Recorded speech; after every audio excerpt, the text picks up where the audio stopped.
It's May 17th, 2024, and I'm with John Jeckovich, World War II decorated veteran.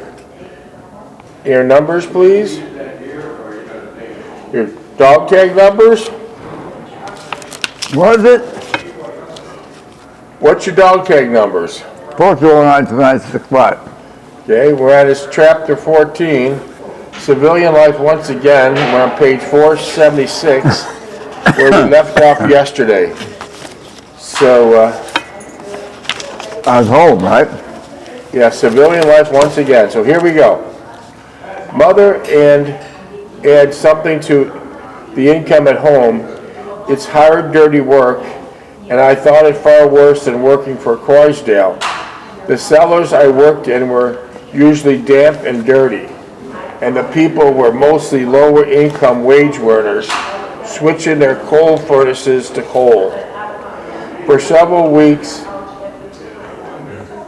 things were relatively quiet at home. With added income from my job and the work I continued to do around the house, Mother was almost civil to me. She and Sally at times would include me in their conversations, something I had not been privileged to since the beginning of home. So now that you have your income coming in, your mother seems pretty happy, even though you're working hard around the house even before that. Yeah. With your income coming in, how much of your paycheck did your mother want? Well, she says, it costs a lot of money to live here. That was that. So how much did you have to give to her each week? Huh? How much of her paycheck did you have to give to her? Geez, I forget. Was it half of it? Or was it half or 20%? I say it's half. And was she happy with that? I guess she wanted it all.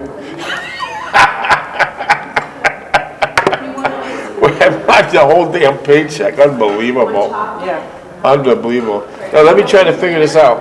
Huh? When you got a paycheck back then, did you go to the bank and cash it, or did you put it in your checking account? Do you remember that? When I got paid by a check. The next day I took it to the bank, yeah. And you cashed it. Yeah. And then you would give your mom probably half of that, right, in Yeah. cash. And so she must have been pretty happy. Yeah. You're working on the house, doing anything. That's doing all the work. You're doing all the handyman work, fixing this, fixing that. Yeah. And now she's getting half of your paycheck. Wow. She and Sally would at times include me in their conversations, searching that I had something I had not been privileged to since I've been home. I did not like the job, but said nothing to Mother and Sally. I thought then about school, since I could obtain educational benefits from my service-connected disability. Each time I would disconnect the school prospect for it meant I would have to give up my job. I could hear the repercussions at home. You got sidetracked. Huh? I got sidetracked. Yeah, I could hear the repercussions at home. If it happened. Also, I had some doubts about my ability to handle a full-time school curriculum. My experiences were limited to the aspect of it, so I was naturally skeptical of my innate ability. While working one day in a dingy basement, I met a Red Schooner, an ex-Canadian Air Force veteran. After several meetings and much discussion, we decided to form a partnership of selling and installing oil furnaces. So you mean to tell me this was an ex-Canadian Air Force veteran, Yeah. but he moved over to the American side? Yeah. That's the one that screwed me, yeah. What do you mean he screwed you? Well, I was paying the money for the stuff we had to get by, and then he left. Where'd he go to? Back to Canada. Do you remember what street he was living on back then? You're doing a conversion to an oil tank, but you remember what part of the falls he was living in back then? Where was his house in Niagara Falls? Where's the house?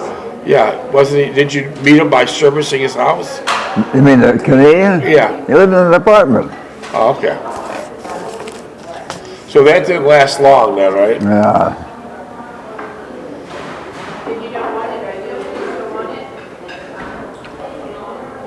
After several meetings and much discussion, we decided to form a partnership selling and installing oil-furred furnaces. It seemed like a well-planned-out venture, but several weeks it dissolved after my partner absconded with the first real profit. That left me without a job, and I was once again feeling the rancor of my mother's scorn. One bit of disturbing news which affected me greatly was that the more frequent news over the radio and even in the newspaper of losing a battle of the French were having Indochina with the Vietnamese Liberation Army. I recall Renee mentioning something about the turmoil in that part of the world and how she distressed over the great losses that the French Foreign Legion were suffering in the hands of the Vietnamese. She hinted that if she returned to the completer Novatite, she would volunteer to serve in that country. It all came back to me with vivid clarity, and I could even recall the angelic expression on her face as she spoke those words. I was home a little bit over 6 months, and I felt as if I never left. It was the same drab existence all over again, and it sickened me to the core of my being. I did not know what prevailed upon me to endure it. It was more like a sentence for doing something wrong, and I must pay the price for it. When I thought of Ann, it suddenly appeared that I have never been in Owensboro, and that we had an experience together and never happened, and that I never left this place. It was difficult to realize at this stage that once I had something wonderful and exhilarating, and that I let it slip through my fingers for some mystic, inexplicable conundrum that I would never understand, I would pay the price for the thinking of this the rest of my life.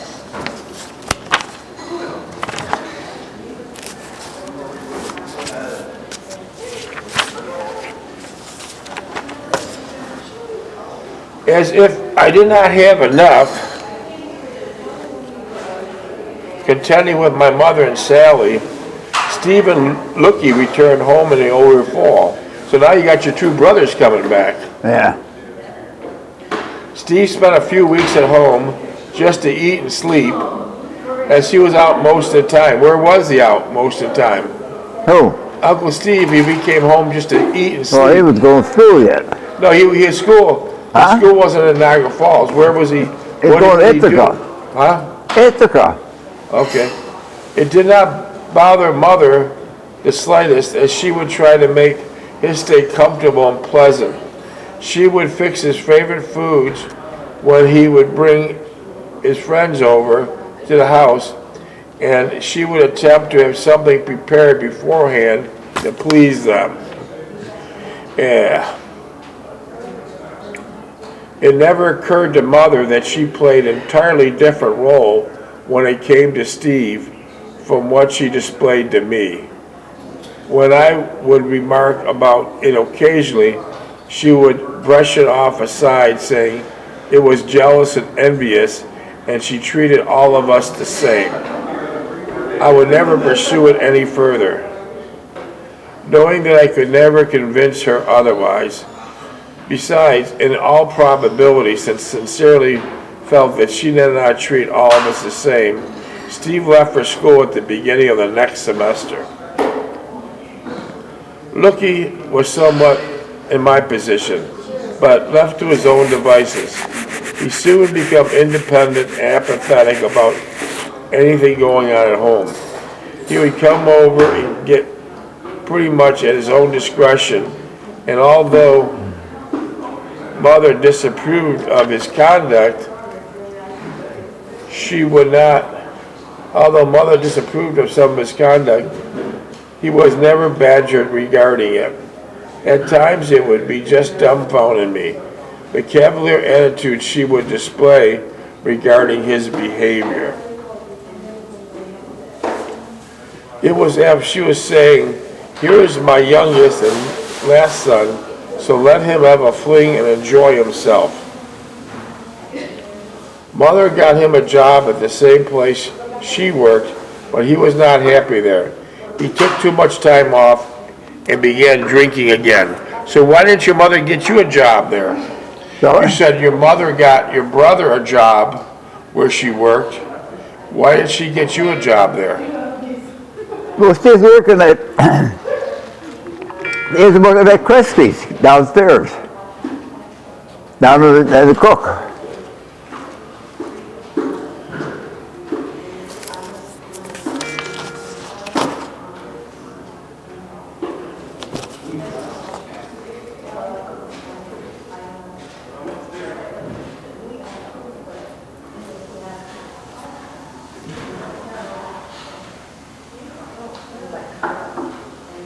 Mother got him a job at the same place she worked, but he was not happy there, as he took too much time off and began drinking again. Lucky and I picked up where we left off several years ago. We did not communicate at all, and we did not have much in common. He reverted to his old drinking buddies and was out most of the time. He embarrassed Mother with all that time he took off, and one day he finally quit and started attending business school. Mother did not object to this and soon got into a pattern of going to school several hours during the afternoon and staying out late each night. I was piqued at the fact that my brothers were afforded so much discretion and freedom to choose their own ways. Where areas with me, it was much continuous hassle, and I seemed to be pegged to a narrow, thin line from which I could not deviate one iota. There was never a great moment of crisis when there was never any great moment of crisis whenever they wanted to do something, as it was in my case. They could quit their work, go to school, just lay around and do nothing. There was never the great abusive verbal which accompanied my shortcomings or my non-performance of anything which expected and demanded of me. I often question the fact of why I was always singled out, as if the entire family responsibility should thrust upon my shoulders, and my shoulders alone. Stephen, Lucky, and to a lesser extent Sally, due to her young age, were never held accountable for very much of anything, and they usually went about doing anything they pleased their fancy. Lucky would work constantly, go out all night, and only receive a slight reprimand from Mother. When he began attending school during the day, there was not much said or discussed because of the lack of financial support for the family, or even his not doing anything around the house. Now that I wanted to do what Lucky was doing, not that I wanted to do what Lucky was doing, far from it, but I thought I should receive some type of discretionary behavior was being doled out to my brothers. Evidently, Mother did not see it in that light, nor did she feel she had to justify her behavior in any way. The month before Lucky and Steve returned home, and a week after my business partner ran off with the first real profits, I obtained an employment at a local industry.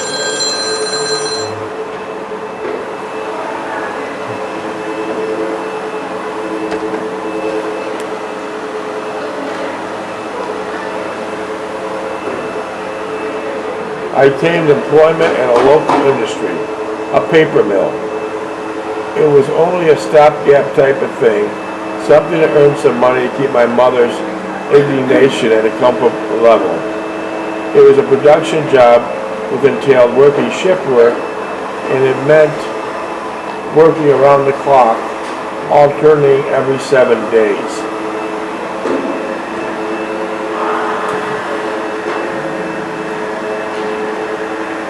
With my mustering out pay and back due me while in the hospital, I saved enough to buy a Pontiac sedan for $2,865. All right?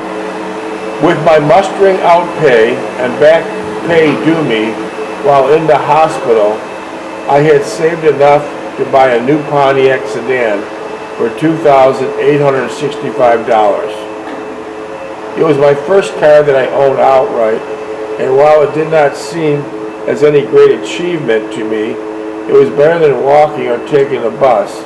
Yeah. Mother liked it for the convenience it afforded her. Oh, yeah. No buses now. So now your mom likes you driving her around. Yeah. No walking in the rain. I would pick her up from work and take her shopping and drive her to church on Sunday. Yeah, but she turned down a lot of rides. Oh, really? Yeah. I also started night school at the local high school to obtain the necessary credits to enter a secondary school or college. Mother was a little angry about that, but I let it pass, even though it made me feel uncomfortable and ill at ease. And if we were doing something, as if I was doing something not expected of me. The shift work at the mill was devastating and created a great physical drain on me. Well, she figured I'd stay home now. Yeah, settle down. The shift work at the mill was devastating and created a great physical drain on me, especially midnight to 8 a.m. shift. To be ready for that night's work. Weekends were always hard, with everyone home and doing their normal routine of the events during the day. This was the same time Lookie and Steve arrived at home and made it more difficult. I felt misplaced working shift work as it was very difficult and could not find suitable employment anywhere. I detested the work and the people involved in its operation. I did not make any friends there, yet just did my job and pretty well kept to myself. What was this? Kimberly? I detested the work and the people involved in the operation. I did not make any friends there, but just did my job pretty well and kept to myself. The rest of the crew would get off shift, head for the nearest bar, and drink until closing, talking and rehashing the day's events at the mill. I did not want any part of this event, so I stayed clear of it and headed for home when I got off of work. The night school was around the house, kept me busy, but I felt life was empty and fruitless. My work at the mill was not fulfilling or satisfying, and it only left an empty void I had of no way of filling. I would think of Renee, but time was erasing all the fond memories of her, and I realized I could never recapture those moments again. I could think of calling Ann in Owensboro and wondered if she still lived there or she wanted to see me. I also thought of Jean in Haverford West and how her situation was similar to mine. She was focused on her immediate family and was willing to forgo her own goals to satisfy their wants and desires. Her parents were devoted to her, and she would never think of denying her anything with their grasping ability, in a way that made it more tolerable, and which was the sole major item missing in a scenario. With the advent of the purchase of the car by me, events at home seemed to take a turn for the better. Not that it affected my outlook on my situation, but afforded a change of heart and attitude on my mother's part.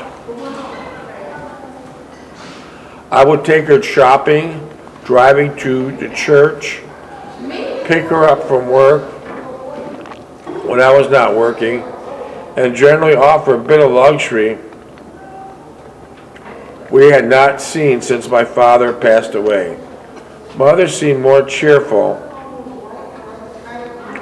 and not as defensive or always appearing to be completely overwhelmed by her situation at home. Who's this? Your mother. No.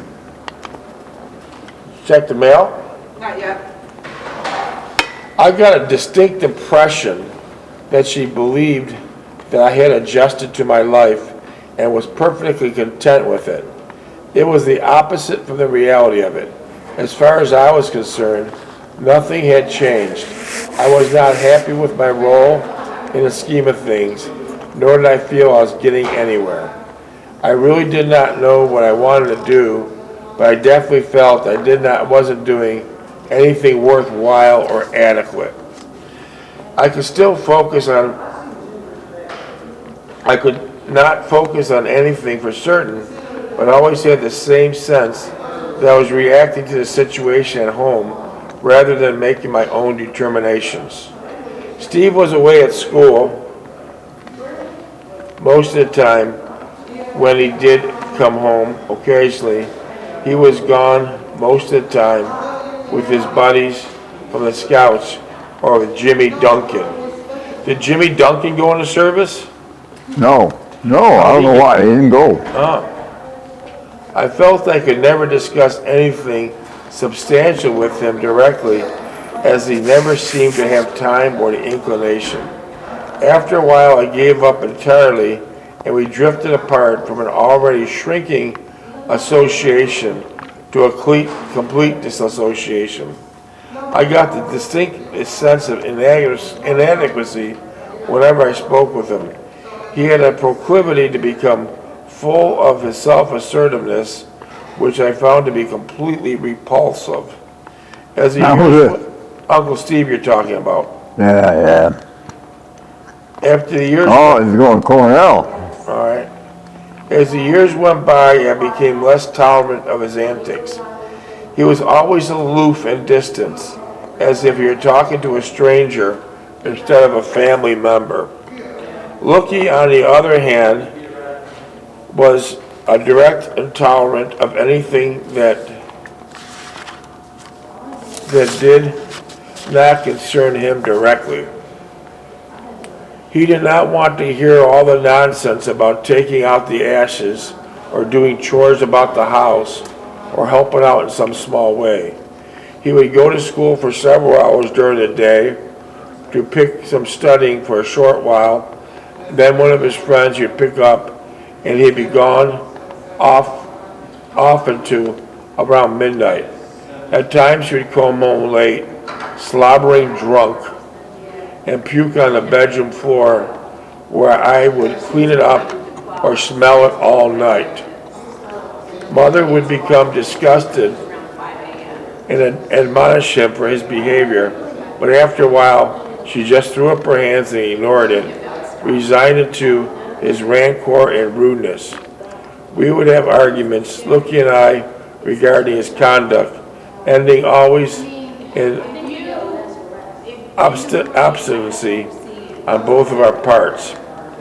In a way, I envied my brother's lifestyle and wondered why I could not befriend people as they did and obtain a close-knit circle of acquaintances and, in effect, isolate myself from the environment at home. This would be the only stepping-off place to sleep and eat, and the real world would be out there somewhere with my friends, making this all more tolerable with the expectation of permanently leaving at some distant future. Where in areas, my situation, every petty crisis here at home was a direct responsibility to solve or alleviate. I had no cushion to fall back on. I was conditioned to respond with diligence of my entire being. What was it that made me so far apart from my siblings? It was obvious that their approach was more successful than my meager attempts. One was in a highly rated college with a bright future ahead of him, and the other was doing what he wanted, which gave him some comfort and satisfaction. I, on the other hand, was drifting aimlessly with no future to look forward to. My free time had to establish a network of friends with no definite place or person to spend it with. I would drive around at night after seeing a movie with no specific event in mind except to be out of the house for a while. Sometimes I would go into the library to read, study, or just browse through that many books. I found it relaxing and looked forward to going there. One afternoon at the beginning of summer, I was sitting at one of the tables at the library reading when a young woman approached me and asked if she might share the table. I had seen her several times, but we never had really spoken, only exchanged glances. I nodded consent, smiled gently, and went back to my reading. She sat down and opened a loose-leaf notebook and started to write on a yellow-lined pad inserted in the notebook. For some strange reason, I became engrossed in what she was doing, and she became aware I was watching her. She smiled pleasantly and asked what I was reading. Before I could answer, she asked another question. Where are you going to school? I was surprised by her inquiry and recovered sufficiently to reply that I was not attending any school and was only reading for my own personal satisfaction. She smiled again and began talking about the recent books she had. I had inquired if she had mentioned would remark about them to our mutual agreement. It was not before long we were chatting like two old friends, and I felt comfortable talking to her. During the course of our conversation, I discovered that she worked in the same place I did, but in the other mill a short distance away. That's pretty strange that she worked in the same paper mill you did. Now, she was going to school in industrial relations, and part of the was going to industry for the summer. That's where she went. She went to Kimberly. What did she do at Kimberly? She worked at number 2 mill. Well, what did she do there? Well, she did the same thing the girls did. Clinics and boxes. Oh, wow. Off a conveyor.